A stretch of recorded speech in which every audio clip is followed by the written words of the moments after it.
Basically इस topic में हम सेंटर स्टेट के रिलेशन को देखेंगे।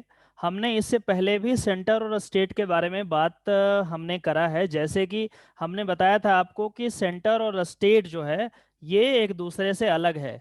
तो अलग कैसे होगा? अलग लॉ बनाने में होगा। कैसे होगा? लॉ बनाने में। तो लॉ कौन सा सेंटर बनाएगा, कौन सा स्टेट बनाएगा, और कौन सा ऐसा लिस्ट है जिसमें दोनों के दोनों बना सकते हैं, इसके बारे में शेड्यूल 7 में ऑलरेडी दिया गया है।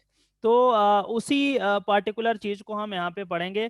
मैंने संक्षेप में समराइज वे में मैंने ऑलरेडी आपको बता रखा है, लेकिन फिर भी हम यहाँ पे एनसीईआरटी के अकॉर्डिंग क्या कह रहा है उसके अकॉर्डिंग हम यहाँ पे देखने का प्रयास करेंगे। आपको मैंने बताया था कि जो भी लॉ बनेंगे आखिर फेडरल स्ट्रक्चर को कैसे मेंटेन किया जाएगा। फेडरल स्ट्रक्चर का मतलब ये होता है कि जो दो बॉडी है दोनों एक दूसरे के काम में इंटरफेयर नहीं करे। यदि इंटरफेरेंस करना स्टार्ट कर देगा तो फेडरल स्ट्रक्चर का क्या मतलब हुआ। मैंने आपको ये भी बताया था कि एक जमाना था जब क्या होता था कि प्रेसिडेंट रूल को नेसेसरली यूज किया जाता था। जो भी पार्टी आती थी लोकसभा में चुन करके, वो जितने भी स्टेट थे जिसमें दूसरी पार्टी की सरकारें होती थी उन तमाम सरकारों को बर्खास्त कर देती थी। और रीजन ये देती थी कि चूंकि सेंटर में लोकसभा में हम बहुमत में हैं, तो ऐसा माना जाएगा कि पूरे देश के जो लोग हैं वो हमें ही चुना है। जब हमें चुना है, उनका ट्रस्ट हम पे है, तो फिर दूसरी सरकारें अब स्टेट में रह के क्या करेगी। और इस वजह से बहुत रैम्पेंट मिसयूज होता था। और जो भी पार्टी आती थी सेंटर में, वो क्या करती थी, अपने नीचे वाले जो भी स्टेट्स हैं उनके सरकार को, यदि अपोजिट पार्टी का सरकार है तो उसको बर्खास्त कर देती थी, खत्म कर देती थी।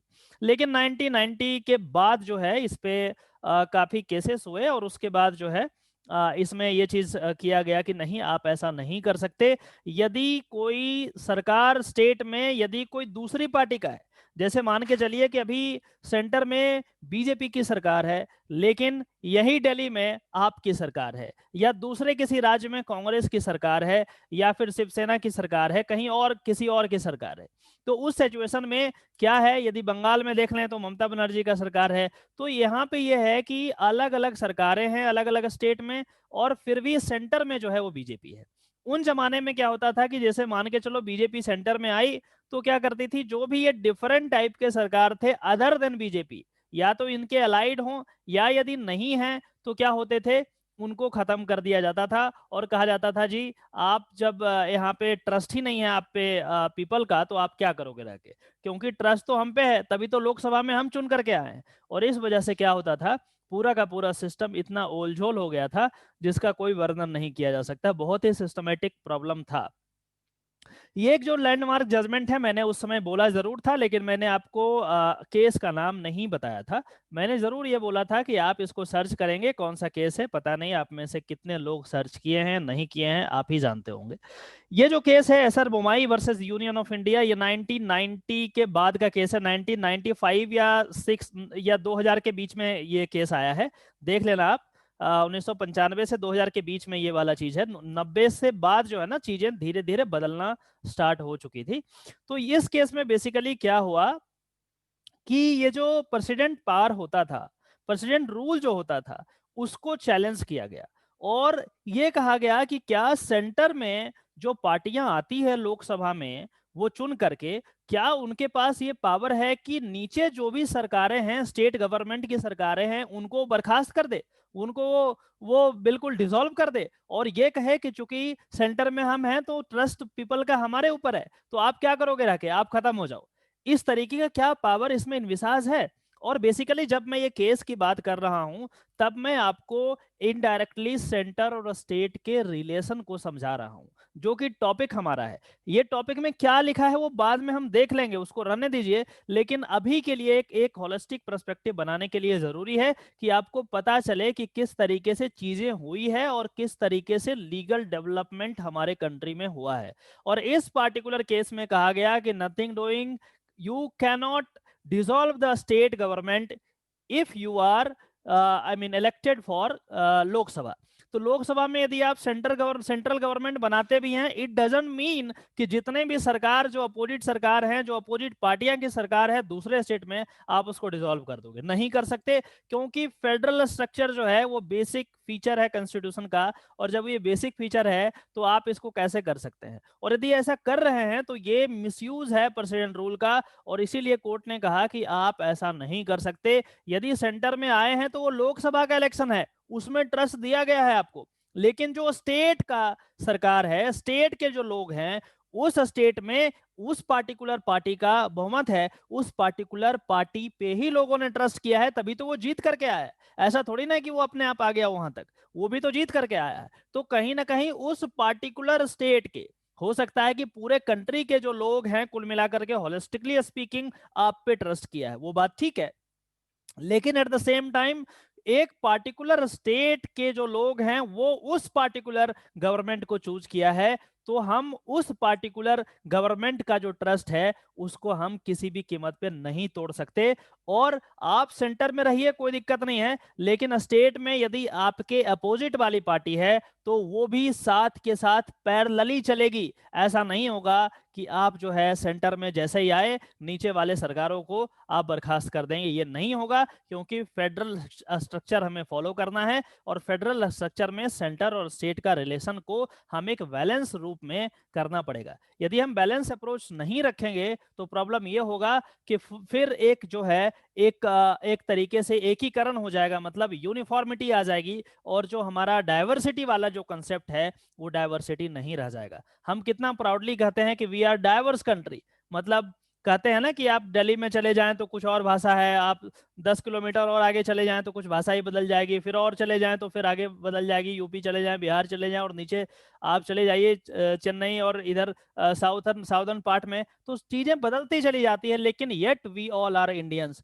तो ये जो डाइवर्सिटी है इसको बचाने की जरूरत है, ना कि आप बिल्कुल सब यूनिलेटरली आप जो है यूनिफॉर्मिटी प्रिंसिपल अप्लाई कर दो कि हाँ जी सेंटर में यदि बीजेपी है तो पूरे सारे स्टेट में बीजेपी होगा। ये कंसेप्ट से हमारा प्लूरल जो चीज है, जो हमारा हिस्ट्री है, वो चीज उसको हम सुरक्षित नहीं रख सकते।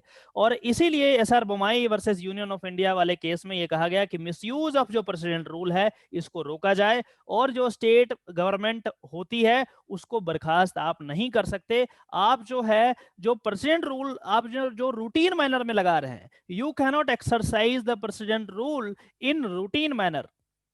ऐसा नहीं कि आप जो मर्जी आया वो कर दिया, क्योंकि मैंने आपको बताया था कि प्रेसिडेंट रूल प्रेसिडेंट के कहने पे लगाया जाता है, लेकिन प्रेसिडेंट किसके कहने पे काम करते हैं?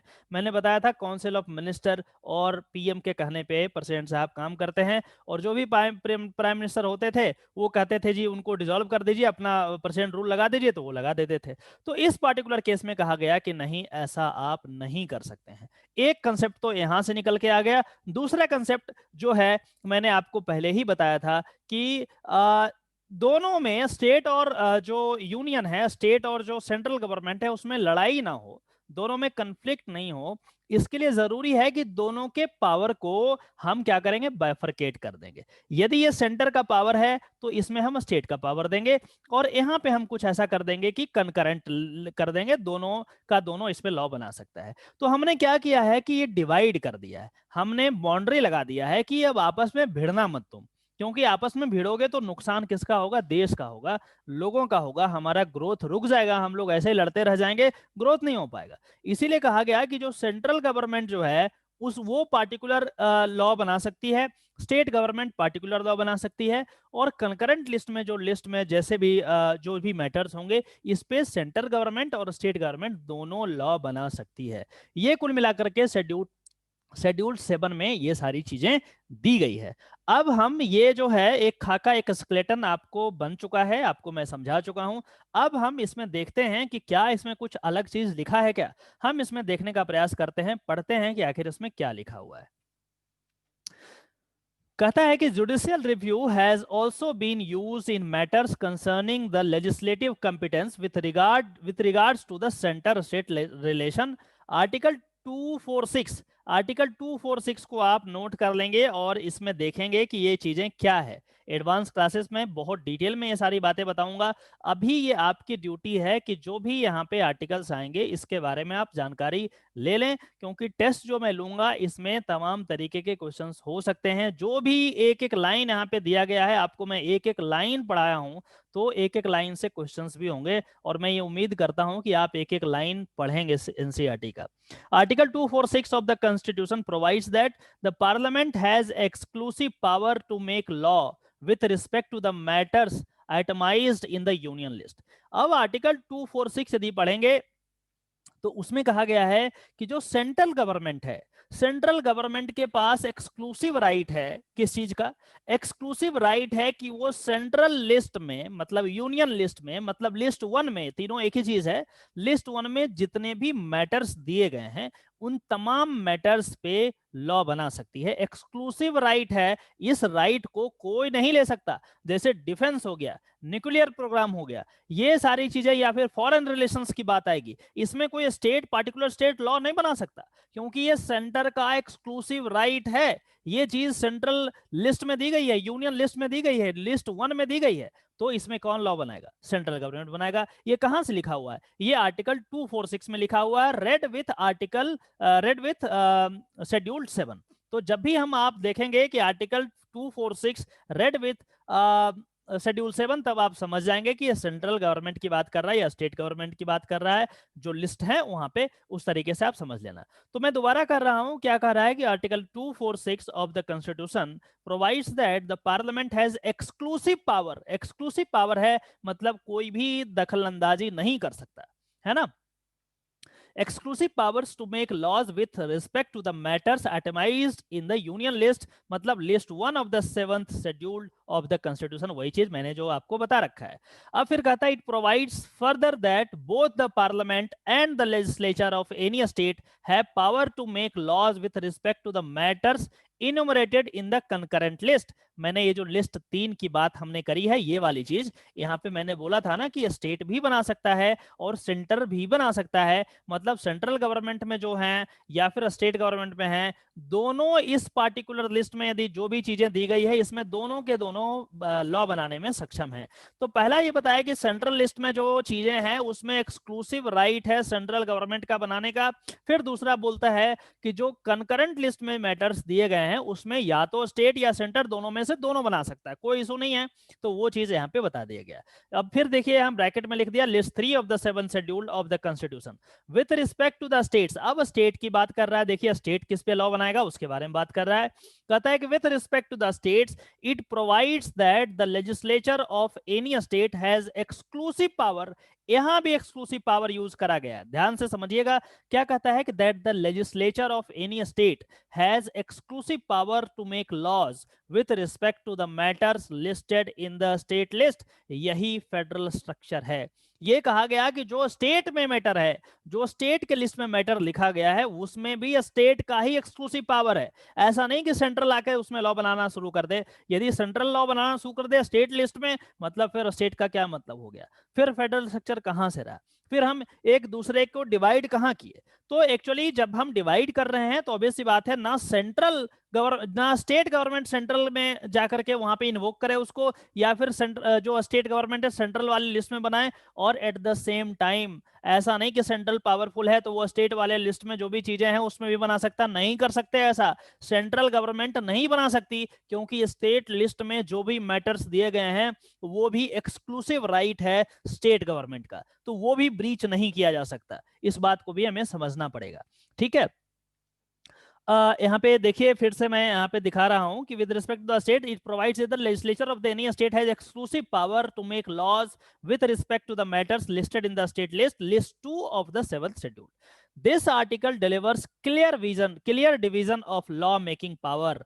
और यही जो लिस्ट है, जब हम article 246 read with schedule 7 of the constitution पढ़ते हैं तो एक क्लियर लिस्ट हमें मिलता है और क्लियर पिक्चर मिलता है कि किस तरीके से डिवीजन ऑफ पावर और सेंट्रल स्टेट रिलेशन की जब हम बात करते हैं तो यहां से आपको आंसर मिल जाएगा। मतलब ये हुआ कि कोई भी क्वेश्चन यदि आता है सेंट्रल स्टेट रिलेशन पे, तो बिना आर्टिकल 246 और शेड्यूल 7 के सॉल्व हो ही नहीं सकता, क्योंकि जो भी आंसर होगा इसी रास्ते रास्ते से गुजर के जाएगा, आपको कहीं ना कहीं आर्टिकल 246 और शेड्यूल 7 को रखना ही पड़ेगा ध्यान में। यदि नहीं रखेंगे तो आपको मार्क्स नहीं मिलने वाला, इस बात को ध्यान में रखिए। तो ये मैं सब्जेक्टिव के लिए मैं बात कर रहा हूँ, सब्जेक्टिव क्वेश्चंस के लिए। ऑब्जेक्टिव में तो ऑब्वियस सी बात है, आपको सारी कुछ जो बातें हैं वो ध्यान में रखनी होती है।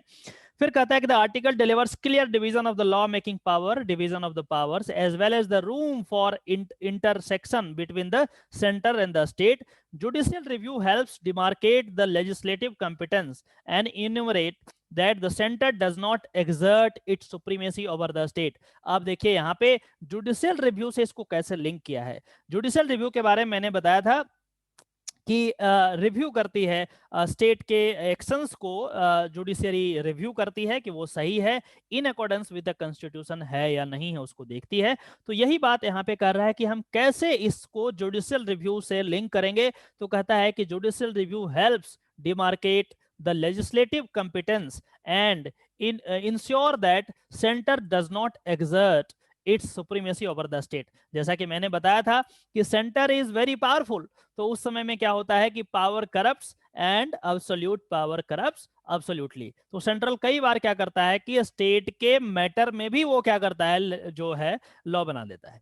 अभी देखिए एग्रीकल्चरल अमेंडमेंट्स आए हैं जिसमें जो पिटीशन लगाया गया है माननीय सर्वोच्च न्यायालय में, उसमें यह कहा गया है कि जो एग्रीकल्चर है, agriculture is a state matter, state subject है, तो सेंटर आखिर कैसे लॉ बना दिया इस पे। और अभी मामला पेंडिंग है, देखते हैं कि इसमें क्या टेक्निकलिटीज आती है, वो अलग बात है। लेकिन जो लॉ एंड ऑर्डर है, जो एग्रीकल्चर है, इनकम टैक्स है, ये सारी जो चीजें हैं वो स्टेट का सब्जेक्ट होता है।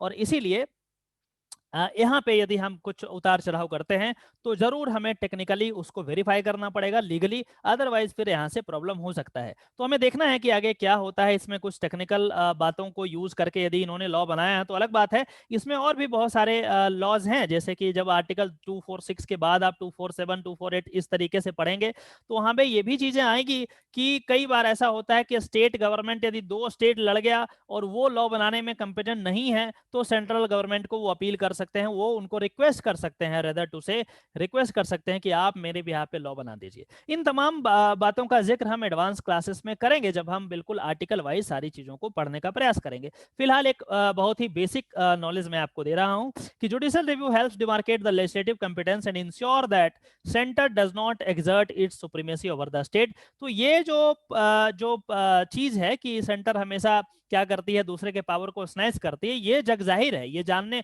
इसमें कोई छुपाने वाली बात नहीं है। आप जब भी हिस्ट्री देखेंगे, डेवलपमेंट, लीगल डेवलपमेंट देंगे तो ये सारी चीजें आ जाएगी आपके नजर में। तो यही कहा गया है कि जुडिशियल रिव्यू यहाँ पे क्या करता है, स्टेट को बचाता है सेंटर से, सेंट्रल को रिस्ट्रिक्ट करता है कि नहीं आप ऐसा नहीं कर सकते हैं। ठीक है, ये सारी बातें। फिर यहाँ पे देखिए क्या कह रहा है कि over the state matter and likewise state do not encroach upon matters with in the ambit of the centre. अब ये भी हो सकता है कि कई स्टेट सेंटर वाले लिस्ट में जो चीजें दी गई है उसमें लॉ बनाना शुरू कर दे। जैसे मान के चलो कि वेस्ट बंगाल में ममता बनर्जी जी ये कहना शुरू कर दे कि जी ऐसा है कि हम न्यूक्लियर पावर के लिए हम लॉ बनाने वाले हैं, डिफेंस के लिए हम लॉ बनाने वाले हैं, तो फिर क्या होगा, ये सेंट्रल गवर्नमेंट का लिस्ट है और उसमें यदि स्टेट बनाना शुरू कर दे तो प्रॉब्लम हो सकता है। तो ये दोनों को एक दूसरे से प्रोटेक्ट करता है जुडिशियल रिव्यू। जब भी कोई स्टेट इस तरीके का काम करेगा तो ऑब्वियस सी बात होगा, क्या होगा, उसमें कोर्ट आ जाएगा बीच में। कोर्ट में जैसे ही आप जाएंगे आपको रिस्ट्रिक्ट कर देगा, आपको रोक देगा कि रुक जाइए, ये आपका क्षेत्र नहीं है। ठीक उसी प्रकार से जब हम लेजिस्लेटिव की बात कर रहे हैं, ठीक उसी प्रकार से हम कोर्ट में भी बात करते हैं। आप में से कोई ऐसे हैं जो इसी कंसेप्ट को यूज करके हमें ये बता सकें कि कोर्ट में कैसे फॉलो होता है ये चीज। ये तो हम एग्जीक्यूटिव की बात कर दिए जिसमें जुडिशियल रिव्यू की बात हमने कर दी। आप में से कोई थोड़ा सा दिमाग लगा करके आप ये मोर और लेस इसी के जैसा कंसेप्ट है जिसमें हम कोर्ट को भी मना करते हैं कि आप ऐसा नहीं कर सकते, उनका भी एक दायरा होता है। आप में से कोई यदि बता सकते हैं तो ठीक है, अदरवाइज मैं आपको थोड़ी देर बाद में खुद बताऊंगा। कुछ रिलेट कर पा रहे हैं आप, बताइए एक बार। ये मैं बताऊं sir, prohibition and certiorari. Yes sir, क्या जो नाम है प्रोहिबिशन आपका? रेट्स हैं। क्या अनुराग अनुराग अनुराग ने आंसर दिया और आप बोल रहे हो, और बताइए और दूसरे लोग क्या बोल रहे हैं? मेरा भी सर यही आंसर था सर, जो रिट रिट जुरिस्डिक्शन होता है प्रोहिबिशन का, वो उससे लोअर कोर्ट को मना कर सकते हैं, जैसे हायर कोर्ट है। ओके ठीक है, और बाकी लोग सर भी? यही तो हो ही सकता है ओनली, क्योंकि यही पढ़ा है चैप्टर में।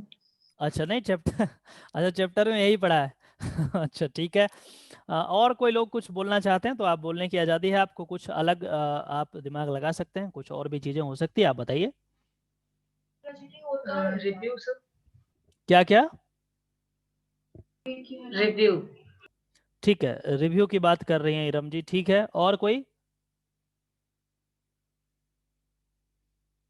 ठीक है, सारे लोगों का आंसर बिल्कुल ठीक है। यहाँ पे जब हम इसको पैरेलली हम यदि यूज करते हैं जुडिशियल वर्क में, तो उसमें कहते हैं कि जुडिशरी में भी बहुत सारे कोर्ट्स होते हैं, उसमें मान के चलिए कि एक कोर्ट अपने दायरे से बाहर जाकर के कुछ काम कर रहा है, उस सिचुएशन में उसको कौन रोकेगा?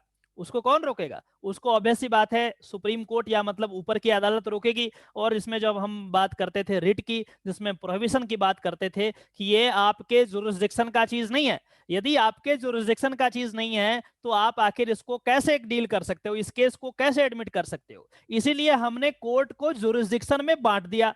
अब मैं प्रैक्टिकल एक्सपेक्ट की बात करता हूं, कोर्ट कैसे काम करता है। आप जो भी डिस्ट्रिक्ट में है, उस पार्टिकुलर डिस्ट्रिक्ट में पुलिस थाना होगा।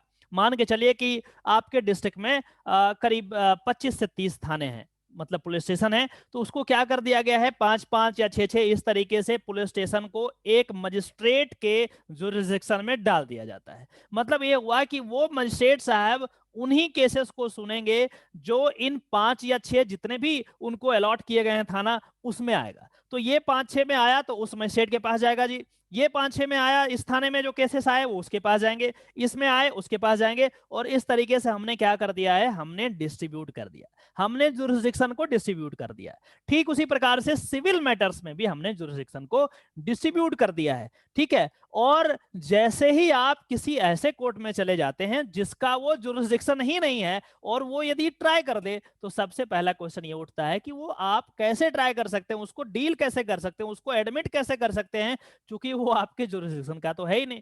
ठीक उसी प्रकार से जैसे यहाँ पे हमने कहा था कि सेंट्रल में सेंट्रल लिस्ट, स्टेट लिस्ट और कंकरेंट लिस्ट, ठीक उसी प्रकार से हम इन अ वे हम यहाँ पे इन्विसाज कर रहे हैं कि चीजें इस तरीके से होगी, जिसमें हम अलग अलग जो चीज है हमने बना दिया है कि ये वाला केस ये इनमें जितना भी केस आएगा ये था इसके पास, ये मजिस्ट्रेट के पास जाएगा, ये वाला इसके पास ये वाला।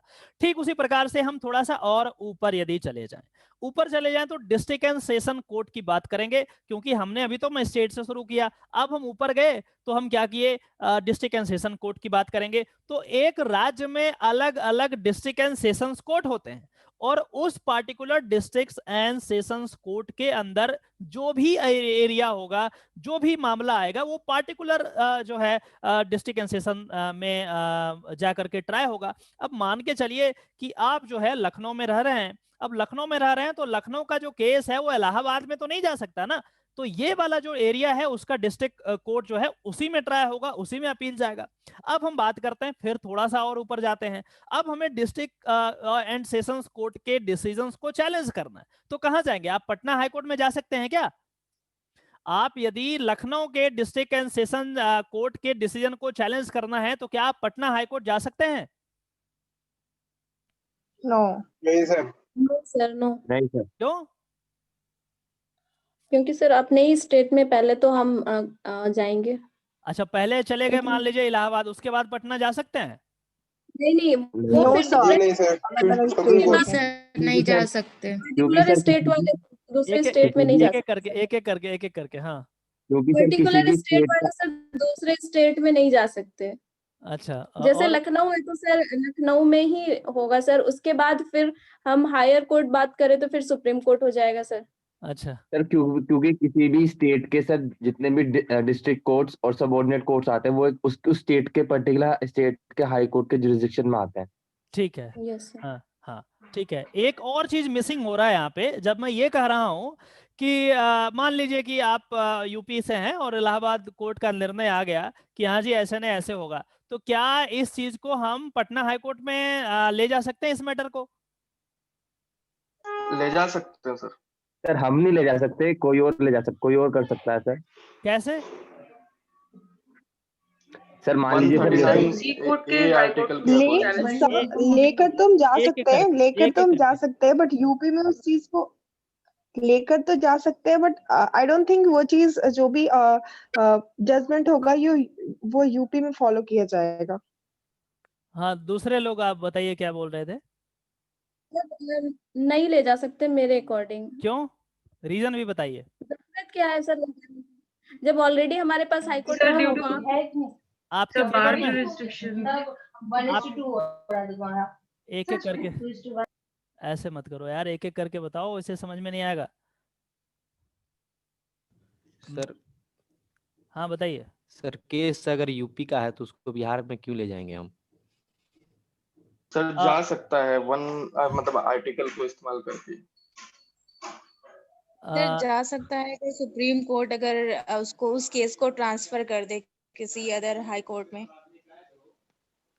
ठीक है, इसमें बहुत सारी बातें निकल के आ गई। अब मैं आपको बेसिक क्लासेस ले रहा हूं, तो मैं चाहता हूं कि आपको बेसिक नॉलेज हो, और ऐसा नॉलेज हो जिसमें आप किसी भी व्यक्ति को सेटिस्फाई कर सकें कि हाँ जी ऐसा ही होगा। लॉजिक तो यही है। अब जब हम ये बात करते हैं कि साहब जितने भी हाई कोर्ट्स हैं वो एक ही पैरेलल लाइन पे हैं, कोई बड़ा छोटा नहीं है, तो मान के चलिए इलाहाबाद हाई कोर्ट यहाँ है तो पटना हाई कोर्ट भी यहाँ पे है, दिल्ली हाई कोर्ट भी यहाँ पे है, और किसी और स्टेट की बात करें एमपी हाई कोर्ट भी यहीं पे है, तो एक ही लाइन पे है, एक ही लाइन पे है। मतलब ये हुआ कि ये जो डिसीजन दिया उसको जो है यदि हमें चैलेंज करना पड़ेगा तो किसी ऊपर वाले अथॉरिटी के पास जाएंगे ना। पटना हाई कोर्ट आप कैसे जा सकते हैं? नहीं जा सकते। क्यों नहीं जा सकते? क्योंकि ये सेम लेवल का चीज है, सेम लेवल का चीज है, तो वो करेगा एडमिट? क्या नहीं करेगा, क्योंकि ये कहेगा कि हम इसको कंपिटेंट है ही नहीं, ये तो हमारे लेवल का ही है। तो हम जैसे मान के चलिए मजिस्ट्रेट के डिसीजन को हम क्या करते हैं, चैलेंज करते हैं, चीफ जुडिशियल मजिस्ट्रेट के पास कर सकते हैं। चीफ जुडिशियल मजिस्ट्रेट का हम ऊपर डिस्ट्रिक्ट एंड सेशन कोर्ट में कर सकते हैं, डिस्ट्रिक्ट एंड सेशन कोर्ट वाले को हम हाई कोर्ट में कर सकते हैं। तो एक सिस्टमेटिक है ना, एक हायरार्की बना हुआ है। लेकिन यदि आप ऐसा कहें कि एक जुडिशियल मजिस्ट्रेट है जिनका एरिया ये वाला है, दूसरे का ये वाला है, तो इनका डिसीजन को इधर वाले एरिया वाले जो मजिस्ट्रेट है इनमें लेके जा सकते हैं क्या? नहीं ले जा सकते। ऐसे करने से क्या होगा, ये दोनों का एक ही लेवल पे है, तो मान के चलिए ये आपके फेवर में दे दिए और ये जो है दूसरे के फेवर में दे दिए, तो फिर कंफ्यूजन क्रिएट हो जाएगा, और कंफ्यूजन क्रिएट हो जाएगा तो फिर क्या किसको फॉलो करेंगे फिर समझ में नहीं आएगा, क्योंकि दोनों का दोनों तो जुडिशियल ऑर्डर है। तो जब भी ये होगा तो ऊपर जाकर के ही खत्म होगा। चलिए इससे रिलेटेड मैं कुछ और बातें बताता हूं। जैसे कई बार क्या होता है कि दो हाईकोर्ट, एक मैटर है और दो जगह, दो अलग अलग स्टेट में ये मैटर, एक ही मैटर जो है आ गया है संज्ञान में कोर्ट के, और एक हाईकोर्ट ने बोला नहीं जी ए नहीं बी होगा, और ये वाला हाईकोर्ट बोल रहा है बी नहीं ए होगा। अब एक ही इशू एक है, लेकिन मान लीजिए पटना हाईकोर्ट कुछ और बोल रहा है, इलाहाबाद हाईकोर्ट कुछ और बोल रहा है, तो इसमें क्या हुआ, इसमें प्रॉब्लम हो गया, दोनों टक्कर आ गया, एक इधर जा रहा है एक इधर जा रहा है, सेम मैटर है, मैटर क्वेश्चन सेम है, लेकिन दोनों का आंसर अलग अलग है। अब जो पटना हाईकोर्ट का जो निर्णय है, वो जितने भी कोर्ट्स हैं बिहार में उनको वही फॉलो करना पड़ेगा जो पटना हाईकोर्ट ने बोला है, चाहे वो सही बोला गलत बोला उससे फर्क नहीं पड़ता। यूपी की बात करें तो इलाहाबाद कोर्ट में वही चीज फॉलो होगा, जो यूपी के जितने भी कोर्ट्स में है वही फॉलो होगा जो इलाहाबाद कोर्ट ने ऐसा कहा है, क्योंकि वो पटना और ये वाला जो हाईकोर्ट है दोनों समतुल्य है, बराबर है, तो अपने स्टेट में वो फॉलो करेंगे जो वो बोल रहा है, और ये स्टेट में ये फॉलो करेंगे। अब इससे एक स्टेप आगे बढ़ते हैं। अब क्या होता है, कई बार जब ऐसे मामला आते हैं जिसमें दो या दो से अधिक हाईकोर्ट का जो मत है वो डिफरेंट होता है, अलग अलग होता है, उस सिचुएशन में हम क्या करते हैं, इसको जितना जल्दी हो सके हम क्या करते हैं, सुप्रीम कोर्ट में ले जाते हैं और कहते हैं कि जी ये 3 या 4 हाईकोर्ट में जो है ये केस चला और तीनों चारों का अलग अलग मत है, तीनों चारों अलग अलग डिसीजन दे रहा है, क्वेश्चन सेम है, इशू सेम है, आंसर अलग अलग है। तो इसमें क्या होगा, इसमें अननेसेसरी एक जो है ना ये डिस्टर्बेंस क्रिएट होता है, जुडिशियल डिस्टर्बेंस क्रिएट होता है, और फिर सुप्रीम कोर्ट को यह रिक्वेस्ट करा जाता है कि सुप्रीम कोर्ट इसमें क्या करे, एक जो डिसीजन है वो बता दे, और जो भी डिसीजन आ गया सुप्रीम कोर्ट का फिर सारे कोर्ट खत्म हो जाएंगे, जो ये बोल दिया सुप्रीम कोर्ट वही सबको पालन करना पड़ेगा। इस तरीके से सिस्टमेटिक हम बात करते हैं। तो जब मैं क्वेश्चन ये पूछ रहा था कि क्या पटना कोर्ट में ले जा सकते, नहीं ले जा सकते, उसका कारण यह है कि एक तो जुरिसडिक्शन नहीं है, दूसरी बात यह है कि आप ले क्यों जाओगे, क्यों ले जाना चाहते हो, अपील में ले जाओगे, अरे अपील में तभी ले जाओगे ना जब वो सुपीरियर कोर्ट होगा। यदि सेम लेवल का कोर्ट है तो उसको अपील नहीं कर सकते ना, अपील हमेशा हायर कोर्ट में होता है। तो वो भी दूसरा लॉजिक यहाँ पे आ जाएगा। और इस तरीके से मैं जस्ट आपको चेक कर रहा था कि क्या आप लॉजिकल हो पा रहे हैं या नहीं हो पा रहे हैं। इन तमाम लॉजिक को यूज करेंगे, आपका क्वेश्चन गलत होने का जो चांस है वो मिनिमाइज होगा। समझ में आ गया ये बात?